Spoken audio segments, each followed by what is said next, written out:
bem-vindos ao Digital Pod. Eu sou o Gustavo. E eu sou a Camila. E hoje a gente está com uma convidada muito especial, que é escritora, ativista e sobrevivente do Holocausto. Ela passou parte da sua infância fugindo do nazismo com a sua família e encontrou refúgio aqui no Brasil. Roland, é um privilégio tê-la aqui com a gente hoje. Muito obrigada pela sua participação.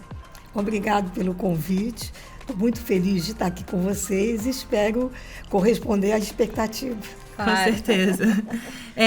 Então, para começar, a gente sabe que o Holocausto ele foi um momento muito traumático e marcante na vida de muitas pessoas. E a gente queria saber se você lembra quais foram as primeiras mudanças que você percebeu assim na sua vida quando começou a perseguição. O que de principal mudou assim na sua infância, logo ali que você começou a perceber o que estava acontecendo? Então, eu vou dizer que eu nasci no início da guerra. A Segunda Guerra Mundial iniciou em setembro de 1939 e eu nasci em dezembro de 1939. Então, eu era realmente muito novinha, recém-nascida, quando aconteceu a história do Holocausto. Mas eu tenho a história, a referência, que é justamente a história da família. Então, eu queria dizer que a minha família, tanto por parte materna como paterna, moravam, por coincidência, na mesma rua, em Bruxelas, na Bélgica, onde eu nasci. E eu acho que o primeiro reflexo que aconteceu, marcante, vamos dizer, dentro desse aspecto, foi a separação das famílias. Quando houve já a proposta do Hitler de invadir os Países Baixos, entre eles estaria a Bélgica, Holanda, Luxemburgo, e então houve uma divisão da família, que a família do meu pai optou por permanecer na Bélgica, porque achava que grande parte dos filhos eram, ao todo, 11 filhos, sendo que desses 7 tinham nascido na Bélgica. Então, eles achavam que estariam em maior segurança. E, por o lado da minha mãe, meu avô materno, achou por bem que a gente fosse para a França, porque ele também tinha a mesma questão. Eles tinham 8 filhos, sendo que desses 8 filhos, 5 tinham nascido na França. Então, achava que estariam mais seguros na França. O que foi um engano, né? Que não havia segurança em lugar nenhum, mas eu acho que o impacto maior começa a minha vida já com as separações. Entendi. A gente também queria saber um pouco melhor como que foi a fuga da guerra, né? Vocês passaram pela França até chegar na Suíça e passaram pelos Alpes, naquele frio rigoroso, né? Então, a gente queria saber melhor como é que foi essa fuga. Então, quando meus avós decidiram a fuga para a França, existia um projeto nazista da invasão da França e que foi feito um acordo com os franceses de entregarem uma parte da França para que fosse dominada totalmente pela Alemanha, né, pelos nazistas, e outra parte, que seria o sul da França, que seria considerada a França livre. E esse pacto que foi feito, que só acabou em 1942, mas ele foi de 1940 a 1942, então o objetivo da fuga da gente era ir, quer dizer, para a França livre, que seria a França de Vichy, no sul da França. Então, o nosso trajeto saiu da Bélgica. Meus avós tinham um antiquário, um brechó, e eles tinham um caminhãozinho pequeno, e nesse caminhão daria para poder todo mundo fugir. Então, nós fugimos da Bélgica, na verdade, saímos da Bélgica, no último dia que foi dado o prazo de um acordo que o rei Leopoldo, na época, Leopoldo III, tinha feito com a Alemanha, com uma data da invasão.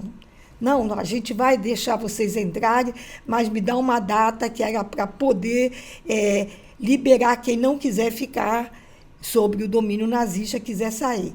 E a data era no dia 10 de maio, era inclusive o Dia das Mães na época. Então, nesse dia foi que a gente enfrentou o primeiro trecho da fuga, que foi pelas estradas, sendo que as estradas cheias, como hoje vocês devem ter visto, como foi o caso da invasão da Ucrânia, né? Como aconteceu, as pessoas, filas imensas para poder passar pelas fronteiras, a dificuldade das pessoas irem, umas de bicicleta, outras a pé, de carro, com a condução que tivesse, e nós ainda estávamos numa situação privilegiada, que tínhamos esse caminhãozinho. Então, nesse caminhão, a gente conseguiu enfrentar um trajeto que seria mais ou menos de 8 horas, levou praticamente uma semana para a gente chegar no sul da França, onde a gente foi acolhido, então, pelo governo na época e nos colocou num campo de refugiado. Então, nesse campo de refugiado, que nós ficamos até 42, aliás, ficamos até 41, ficamos um ano fora, e 42 é que a gente saiu quando terminou esse armistício, e aí não tínhamos outra saída a não ser fugir com documentos falsos, ninguém sabia que éramos judeus, e a gente, então, teve que enfrentar, no mês de dezembro, a travessia dos Alpes para poder chegar na Suíça. Muitas coisas ocorreram nesse tempo, e eu só queria fazer um relatozinho pequeno para fazer...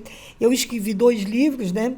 E meu segundo livro chama Um Moinho, e tem essa foto que vocês podem ver aqui, que é justamente esse moinho. É um moinho que foi construído nos anos de 1350, a parte de pedra e a parte de alvenaria, essa parte branca, no ano de 1530, idade do Brasil praticamente. E ele foi, como era desativado, ele foi ocupado pelo prefeito da cidade para ser transformado num campo de refugiado. Então, foi o primeiro acolhimento que a gente teve num campo de refugiados, com acolhimentos salvos do nazismo. Então, por isso o meu livro chama Um Moinho, que é justamente em homenagem a esse local, que eu voltei lá, tive a oportunidade de voltar lá e poder fotografar. E em 2017 eu estive lá nesse lugar. Então, aí foi a nossa fuga para a Suíça, que aí posso detalhar um pouco sobre essa fuga dos Alpes. Acha que dá tempo? É melhor. Eu achei interessante. Se eu você acho que conseguir é uma contar parte muito- rapidinho. Deixa bem à vontade. É uma parte muito interessante uma da parte história. muito interessante. Então, eu na época, eu estava já com 2 anos de idade, aí meu pai já tinha ido para frente, já tinha feito a travessia para a Suíça, e a gente foi com meu avô e minhas tias. Meu avô tinha 70 e poucos anos e só filhas mulheres e 2 crianças, eu e minha irmã. Como eu era pequenininha, eles me deram um comprimido para dormir e me colocaram numa mochila de vime, que era antigamente os padeiros usavam para botar o pão, e me colocaram ali e fomos fazer a travessia, sendo que a gente tinha que trabalhar, nós tínhamos que andar à noite e durante o dia se esconder, porque estávamos em fuga e não podia fazer barulho, não podia fazer nada. Só que, passado um tempo grande, perceberam que eu não acordava e que eu não estava chorando, uma criança não estava se manifestando. Quando foram ver, na verdade, eu tinha congelado. Meu Deus. A hipotermia. E aí tiveram que tirar os guias que estavam nos levando, tinham mais práticas, então eles esfregaram neve no meu corpo durante algum tempo, até que voltei à vida novamente. E aí o restante da travessia aconteceu que a gente saiu de uma cidade chamada Bourg-Saint-Maurice. Hoje é um ponto mais alto que tem na França e na Itália. Então, esse pico, ele termina onde hoje se faz esportes de inverno, que é um lugar muito chique, até de esporte de inverno, São Maurício. Um lado é a Itália, um lado é a França e outro lado é a Suíça. Então, quando nós chegamos no topo dali, a nossa descida, que seguia para a Suíça, teríamos que aproveitar exatamente as pistas que eram de esquis e rolar no cobertor e descer rolando. Meu Deus. Até chegar onde seria uma estrada e que Na verdade, a gente, quando chegou lá, não sabia se era estrada ou se era rio, que estava tudo congelado. Mas a gente desceu assim, tendo que parar a cada momento, porque senão se tornaria uma bola de neve. Meu Deus. Então, todos desceram realmente a parte dos Alpes, a parte de São Moritz, até chegar no topo da montanha, foi pelas pistas de esqui. E depois seguimos pelaquela estrada, que a gente não sabia se era rio ou era estrada, até chegar um determinado momento e a gente se perdeu, que dava num precipício e que não tinha mais como seguir, e no desespero.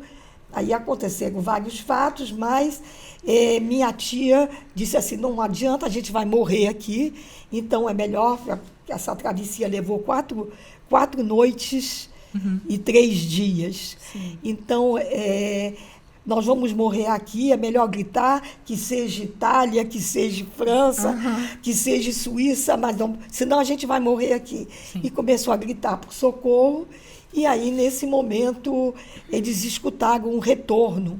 Eram realmente 2 lenhadores que escutaram, mas eles chegaram mais ou menos 1 hora depois, porque o eco faz a montanha e eles continuando a se manifestar, gritando para eles respondiam, para ver que eles estavam se aproximando, e quando eles chegaram, eles nos disseram que a gente já estava dentro da Suíça, eles eram lenhadores, e nos encaminharam então para a fronteira.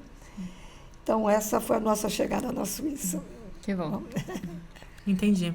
E você passou uma boa parte da sua infância, a guerra toda, né, na Suíça. Eu queria saber como foi a sua reação quando você recebeu a notícia que a guerra tinha acabado. Então, eu vou explicar. Quando nós chegamos na Suíça, novamente, campos de refugiados, fomos todos divididos, novamente, a família toda separada.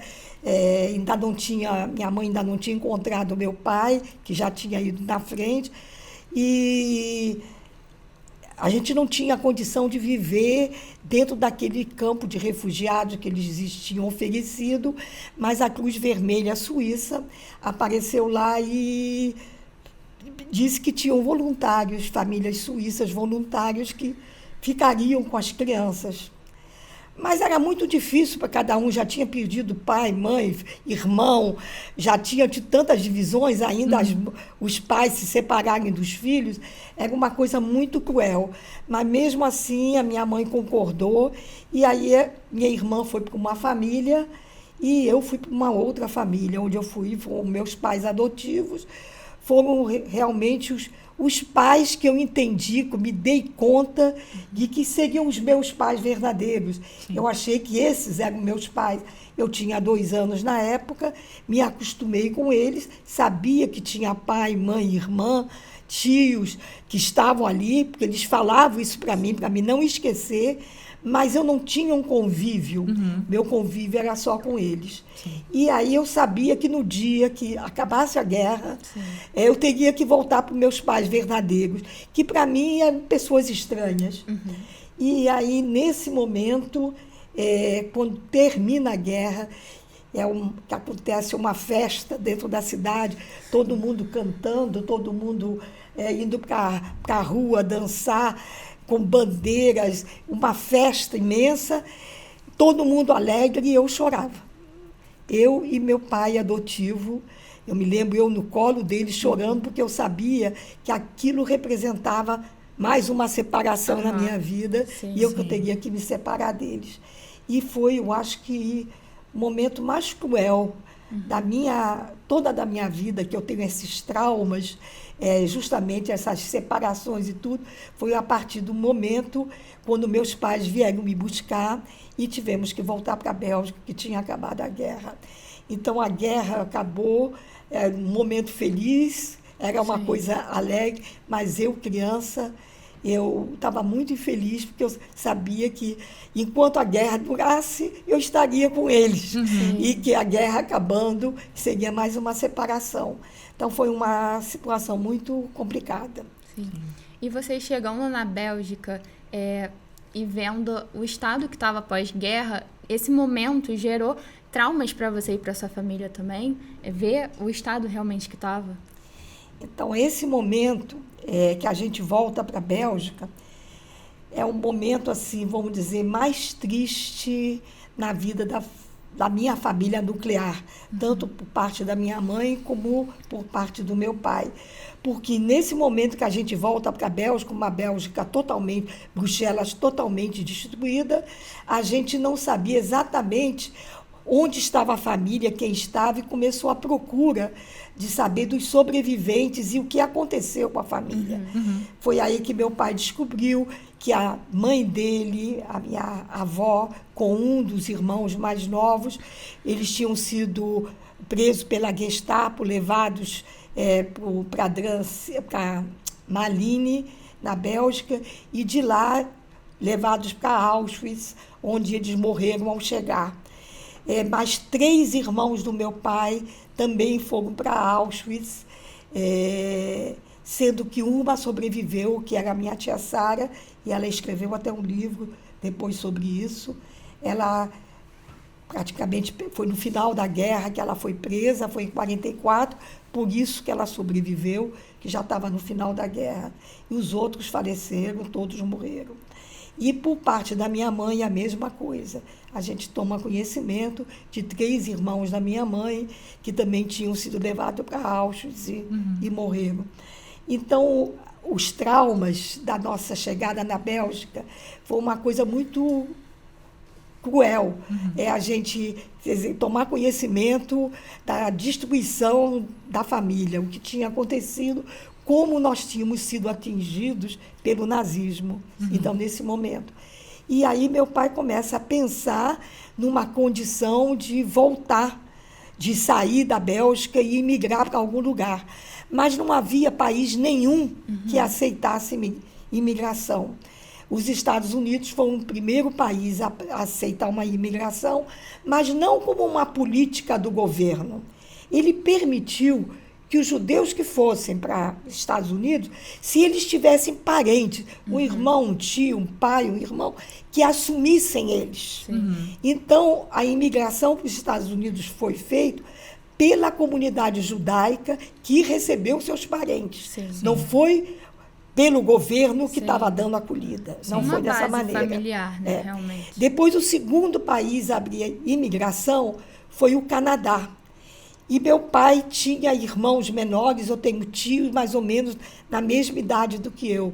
Tenho 4 tios ainda vivos, irmãos do meu pai, que ficaram órfãos durante a guerra.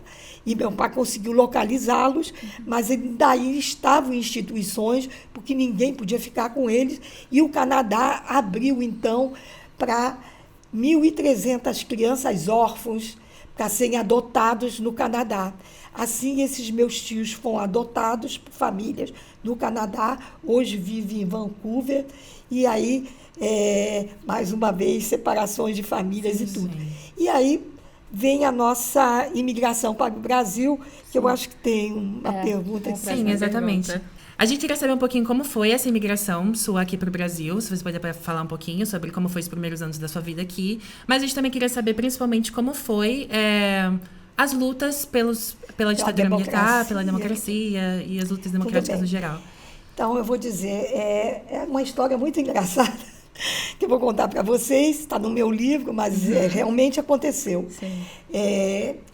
Meus pais, na Bélgica, meu pai encontrou na Bélgica, inclusive, um amigo dele de infância, que também não pôde fugir na época, porque ele estava ferido, tinha tido uma perna com tiro, e ele levado um tiro, ele não tinha, deu gangrena, deu tudo, e ele ficou hospitalizado muito tempo. Então, com isso, ele não teve condição de fugir com a gente. Mas, na volta da Bélgica, meu pai encontra justamente esse meu tio, já casado, com uma filha na mesma idade do que eu, Madeleine, que ela foi, inclusive, sobrevivente como eu, e ela fazia palestras nas escolas aqui comigo, inclusive, faleceu durante o período agora da pandemia. Mas eles, então, esse casal de amigos com meus pais, vão ao cinema e eles vão assistir um filme de Carmen Miranda, chamado Meus Amores no Rio. E aí o filme apresenta a Carmen Miranda no Rio de Janeiro, mostrando a Urca, mostrando o Corcovado, Pão de Açúcar, aquelas praias lindas de Copacabana, aquele calçadão de Copacabana, mulheres de maiô desfilando. E aí, quando termina o filme, tinha uma mensagem do governo brasileiro. Na época era o governo Dutra, que estava em 1946. E aí tinha uma mensagem que dizia assim: o Brasil está aceitando imigrantes. Foi nesse momento que meu pai resolveu, no dia seguinte, procurar a Embaixada do Brasil. Tem um lugar que a gente pode ir, América é América, vamos para o Rio de Janeiro e vamos imigrar para o Brasil. Sim. E foi assim que a gente acabou imigrando para o Brasil. Nesse momento, eu quero dizer que para mim foi muito cruel, que foi justamente, voltei para a Suíça para fazer minha despedida definitiva com meus pais adotivos, né? E eu era uma estranha no ninho, não me entrosava com essa minha família nuclear, tinha muita dificuldade, e aquele momento foi um momento muito traumático também na minha vida, que volto para a Suíça para me despedir para nunca mais. Né? Era uma coisa muito, muito ruim. Mas a gente chega no Rio de Janeiro, e quando chegamos aqui no Rio de Janeiro, meus pais alugam uma casa em Niterói. Foi por isso que a gente veio aqui para Niterói, e fomos acolhidos pela comunidade judaica aqui, que nos recebeu, e meu pai já veio com um emprego garantido, ele era cabeleireiro, e ele foi trabalhar na Rua da Carioca, num salão de cabeleireiro. Na época era Distrito Federal, então aquele salão acolhia o pessoal do Senado, o pessoal que era da Assembleia, e então tinha um movimento muito grande, e meu pai veio para cá como cabeleireiro para atender essa clientela. Mas era um contrato de 6 meses, e passado esses 6 meses, a gente passa novamente as dificuldades de finanças. E aí meus pais saem do Rio de Janeiro, daqui de Niterói, que não dá certo, vêm para o Rio de Janeiro, de Rio de Janeiro eles vão para São Paulo, onde em São Paulo, então eu fiz, já cheguei em 52, aí até o meu casamento, e tive 2 filhos em São Paulo. E aí comecei a participar de lutas estudantis, de participar de movimentos dentro do Partido Comunista, que era a UJC, União da Juventude Comunista, que eu começo a participar já como estudante, e acabo casando com... Meu marido também era ativista dentro do Partido Comunista, e a gente estava ligado ao partido quando veio, então, 64, o golpe militar, e a gente sai de São Paulo e volta para Niterói. E quando a gente chega em Niterói, então, a gente encontra, então, já um país sob ditadura, com perseguições aqui, os movimentos, vamos dizer, os movimentos principalmente operários, pessoal que eram, como é que chama, os navais, tinha muito o pessoal dos bancários, que eram sindicatos fortes na época, então foram muito perseguidos aqui. O Caio Martins, aqui perto, foi transformado num grande presídio, onde eles botavam todas as pessoas que desconfiavam de qualquer coisa, botavam preso. Então, e aí tivemos uma dificuldade muito grande também de sobrevivência nesse período. Mas, mesmo assim, dentro desse período, eu consigo fazer a minha naturalização. E a senhora, inclusive, chegou a ser presa durante esse período, certo? Exatamente. Durante o período da ditadura militar, eu fui presa, sequestrada na ponte Rio-Niterói, e levada para o DOI-CODE, onde passei por torturas e tudo, mas eu quero dizer que isso aconteceu a partir do momento que eu consegui a minha cidadania brasileira. A partir do momento que eu me naturalizo brasileira, eu começo a participar de todas as lutas realmente para redemocratizar o país. Então, isso acontece dentro desse período. Aí participei de todas as lutas depois do momento da abertura política, no Centro da Mulher Brasileira, pela luta pelas mulheres, o movimento pela anistia, o movimento das diretas já, a Associação de Moradores e da formação dos novos partidos políticos. Então, participei disso tudo a partir do momento que chega a reabertura, depois da minha prisão, e que vem a reabertura no país, já no tempo do momento do Geyser, e que a gente consegue fazer. Eu acho que essa parte daqui fica mais ou menos clara. E eu queria dizer também que a importância, né, de uma naturalização e de uma cidadania. Esse momento, o país, a vida toda, passei sendo uma pessoa que era nascida na Bélgica, a nacionalidade era do meu pai, que era polonesa, porque a Bélgica não aceitou a minha nacionalidade. Então, o Brasil, no momento que a gente consegue alcançar e a gente começa a perceber a importância da cidadania, como é importante o voto, como é importante a democracia, que a gente tem direito de escolher quem é o nosso presidente, como a gente tem o direito de fazer um impeachment se não está satisfeito. Sim. Então, essa importância, eu acho que quem é estrangeiro é que talvez tenha mais, dê mais importância a esse fato do que quem realmente já tem por naturalidade. Sim. Entendeu? E aí eu gostaria de frisar justamente isso.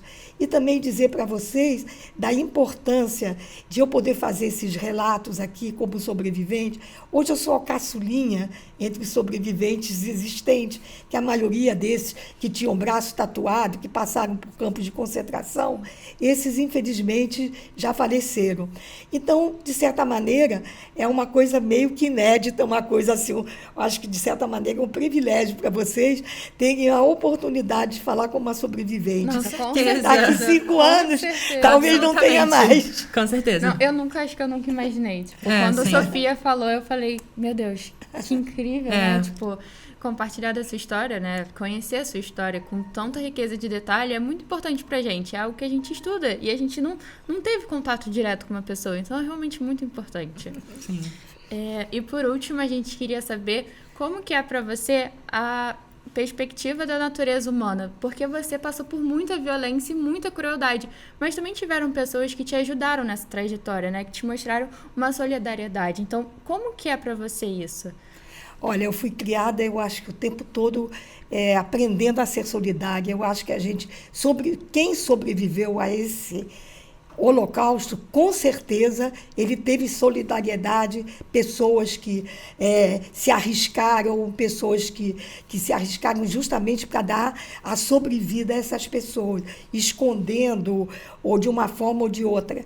Eu acho que, então, a solidariedade é a coisa mais importante que existe, inclusive, hoje na minha vida.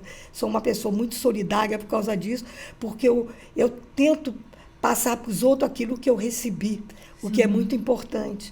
E eu tento também passar uma mensagem sempre de esperança e de paz.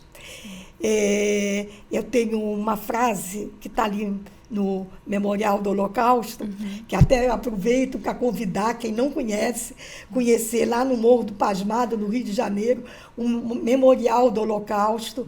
As visitas são guiadas, gratuitas, e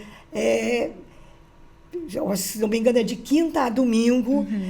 Quem puder ir lá, tudo bem. E eu tenho o privilégio de ter lá a minha história, e eu tenho uma palavra que eu coloquei ali, porque me pediram que eu colocasse uma frase ao lado da fotografia que eu apareço.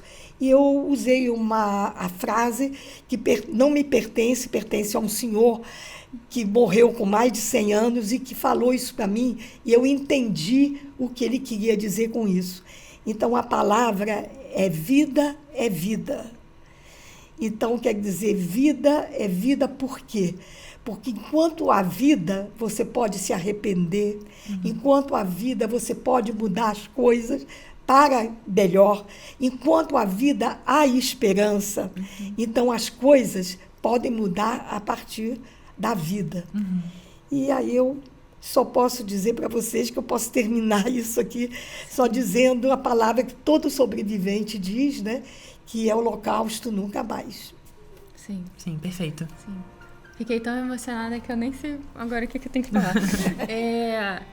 Enfim, temos aqui os livros, né, da senhora. Tenho os meus companheiros de viagem, que contam um pouco mais detalhadamente sua história. Tô correta? E tem o Moinho, que trata de quando você voltou para a Europa e teve a oportunidade de rever todos aqueles locais.